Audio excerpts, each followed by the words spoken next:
The NFL's allinjury team may be better than the AllPro team this season.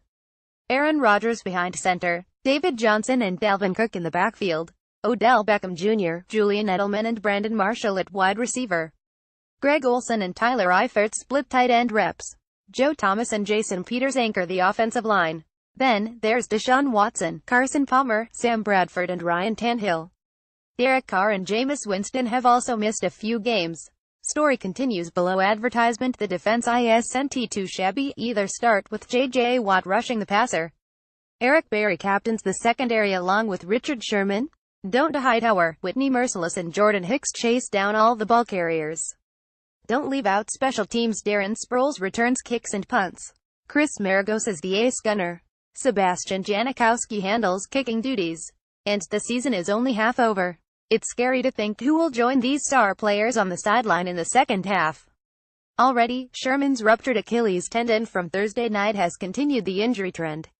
Everyone is wondering why there have been so many injuries in 2017.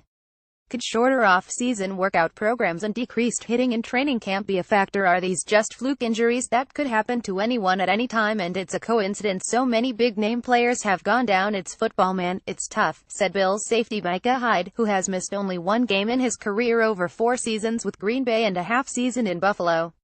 People like to think that it's the off-season workout and whether it's the training camp schedule.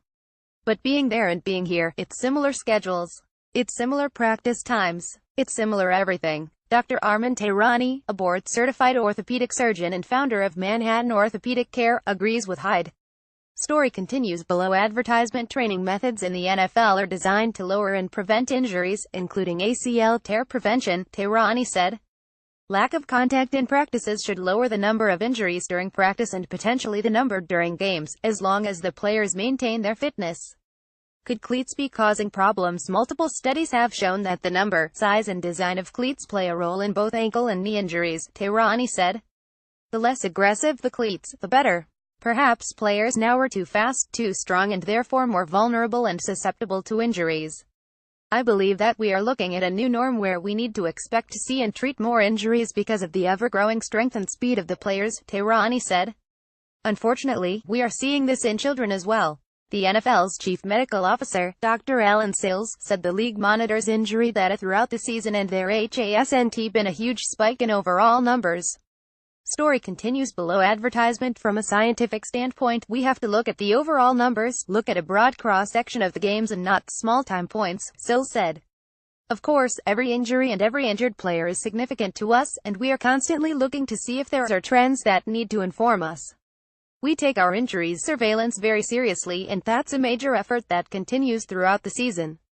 But people are paying more attention to injuries this season because it seems every week another superstar suffers a serious injury that ends his season. Watt, a 3-time NFL Defensive Player of the Year, broke his left leg on October 8. In the same game, the Texans lost Merciless torn pectoral muscle. On the same day, Beckham and Marshall injured ankles and left the New York Giants without their starting receivers. Cook, the superb Vikings rookie running back, tore an ACL a week earlier. Rodgers, a 2-time NFL MVP, broke his collarbone a week later. Palmer broke an arm, Hightower torn pectoral muscle, Thomas torn left triceps, Peters torn ACL and Hicks ruptured Achilles tendon were hurt the same weekend. Thomas had never missed a snap in his career, going 10,363 consecutive plays, before he got hurt. Losing key players can destroy a team's playoff chances. The Packers are 0-3 with Brett Hundley, including the loss to Minnesota in which Rodgers got hurt midway through the first quarter. The Texans with Tom Savage couldn't even beat the Colts. But the Eagles' 81 have kept rolling despite injuries to Sproles, Maragos, Peters, Hicks and Ronald Darby.